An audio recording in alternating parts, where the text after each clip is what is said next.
serta pentingnya IT atau ilmu teknologi dalam pekerjaan kantor. Sebelum saya menjelaskan tentang apa itu permasalahan sekretaris, tentunya kita harus mengetahui apa itu penjelasan dan makna dari sekretaris itu sendiri.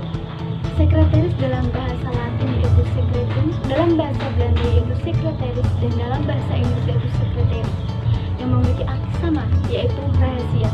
Maka dapat kita simpulkan, yaitu sekretaris mempunyai sebuah kewajiban untuk menjaga perusahaan, rahasia perusahaan, dan menjaga rahasia pimpinan.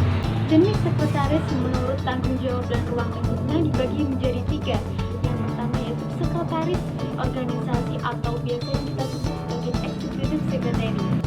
Yang kedua yaitu sekretaris pribadi atau private secretary. Dan yang ketiga atau yang terakhir yaitu sekretaris pimpinan. Berdasarkan jenis kemampuannya dan pengalaman kerja, sekretaris dibagi menjadi 2, yaitu sekretaris junior dan sekretaris senior. Profesi sekretaris tidak hanya berkutat pada pekerjaan seputar arsip dan filing-filing berkas atau dokumen kantor.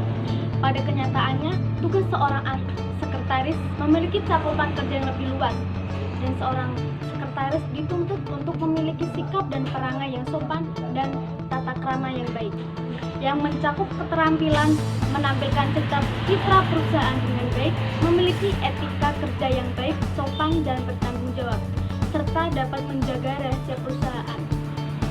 Menjadi seorang sekretaris di era globalisasi seperti sekarang ini tentu memiliki tantangan atau permasalahan yang lebih besar dibandingkan dengan era zaman dahulu.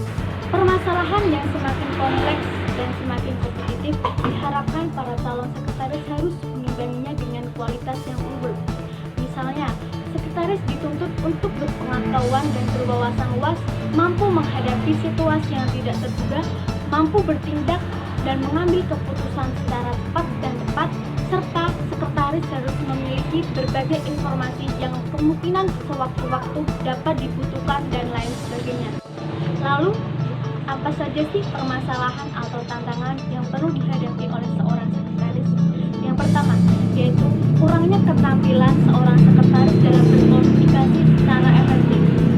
Seorang sekretaris yang hanya berkomunikasi dengan tamu-tamu dengan berbagai tingkatan atau golongan.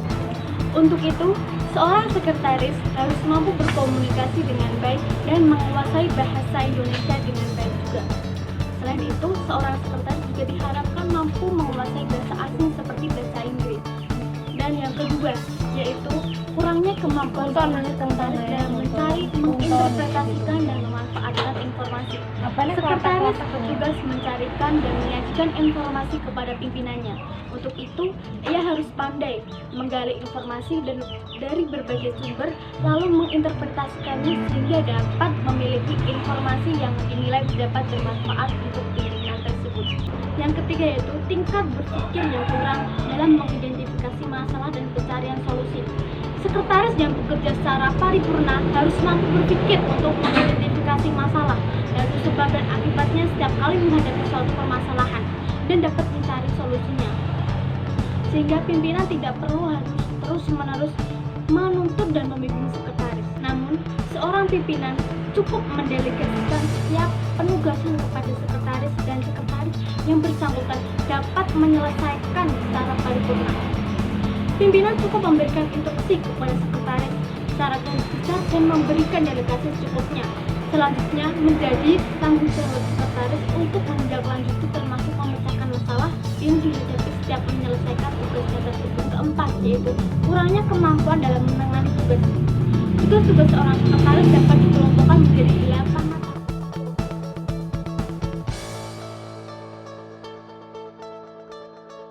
Kurangnya kemampuan atau wawasan serta pengetahuan seorang sekretaris. Pada zaman era globalisasi seperti sekarang ini, sekretaris harus mengembangkan diri, mengikuti perkembangan zaman, atau mengikuti ilmu pengetahuan dan teknologi seperti sekarang ini, sehingga mampu dapat mengatasi perubahan dan dapat bekerja semaksimal mungkin untuk menghadapi dunia pekerjaan seorang sekretaris dengan daya saing semakin maju. Ada banyak cara yang dilakukan oleh seorang sekretaris untuk menambah wawasan dan pengetahuannya. Yang pertama yaitu banyak membaca dan mengikuti perkembangan berita, seperti membaca surat kabar, majalah, sekolah, media elektronik, dan lain sebagainya. Lalu, sekretaris dapat mengikuti seminar, pelatihan, workshop, forum, kursus, diskusi, konferensi, dan lain sebagainya. Dan yang terakhir, sekretaris juga harus mampu belajar menuangkan isi pemikirannya dalam bentuk tulisan. Selain kecerdasan intelektual atau wawasan dan pengetahuan, seorang sekretaris juga harus memperhatikan kecerdasan logika atau kecerdasan emosional. Kecerdasan emosional diantaranya yang pertama itu meningkatkan profesionalisme kerja dan lingkungan kerja yang nyaman. Yang kedua, mampu menggunakan emosi secara efektif untuk mencapai tujuan bersama atau pengendalian emosinya. Yang terakhir yaitu memahami emosi orang lain. Dan yang paling penting yaitu memahami emosi atau karakteristik orang pimpinannya.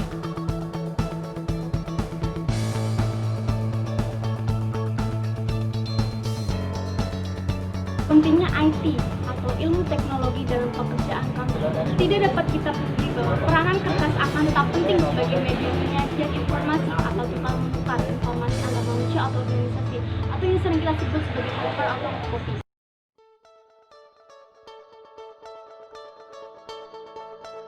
Adanya kemajuan teknologi, khususnya teknologi informasi, mempunyai pengaruh besar terhadap pekerjaan kantor.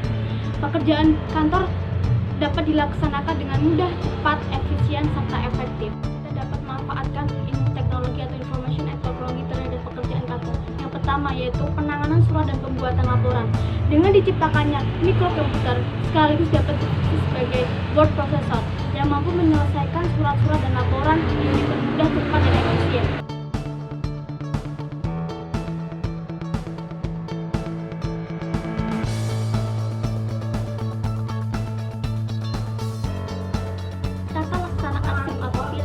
Komputer mikro membantu dalam hal pelaksanaan pekerjaan mengarsip atau filing berkat.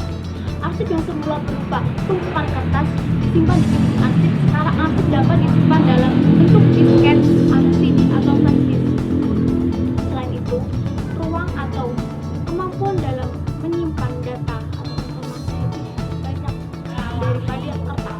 Adanya perkembangan teknologi yang semakin cepat memunculkan sebuah otomatisasi kantor atau yang kita kenal sebagai Office Automation atau OA. Penggunaan alat elektronik untuk memudahkan komunikasi formal maupun informal, terutama berkaitan dengan komunikasi informasi dengan orang-orang di dalam dan di luar perusahaan untuk meningkatkan produktivitas.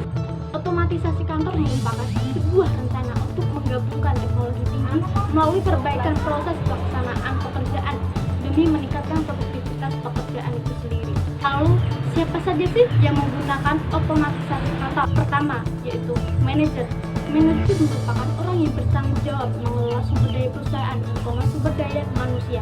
Yang kedua yaitu profesional, menyumbangkan keahlian khusus dan membedakan mereka dengan sekretaris maupun seorang pegawai administrasi. Yang ketiga yaitu sekretaris. Sekretaris ditugaskan oleh profesional untuk melaksanakan berbagai tugas seperti menangani kesekretariatan, korespondensi, menjawab telepon, dan mengatur jadwal pertemuan. Dan yang terakhir yaitu seorang pegawai administrasi yang melaksanakan tugas-tugas sekretaris seperti mengoperasikan mesin fotokopi, menyusun dokumen, dan menyiapkan dokumen. Otomatisasi kantor bertujuan untuk mempermudah pekerjaan dan memperpendek jarak dan waktu. Untuk lebih jelasnya, tujuan otomatisasi kantor yaitu pemanfaatan yang seefektif mungkin atas uang, tenaga kerja, material, waktu, mesin atau alat-alat kerja. Dan yang kedua yaitu pemeliharaan kecepatan dan ketepatan prosedur kerja. Yang ketiga atau yang terakhir yaitu meningkatkan produksi.